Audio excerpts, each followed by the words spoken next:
So ngayon papakita ko sa inyo kung legit nga ba ang earning apps na Chame. Kung legit nga ba nga makapag-withdraw. So antayin lang natin.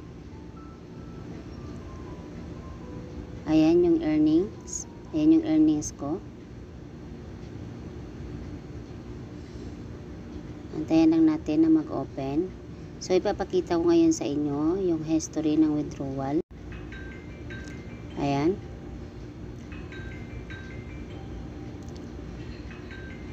So ayan po yung record ng withdrawal po sa Chame. So ayan po siya. So legit po siya na nakakapag-withdraw talaga dito sa apps na Chame.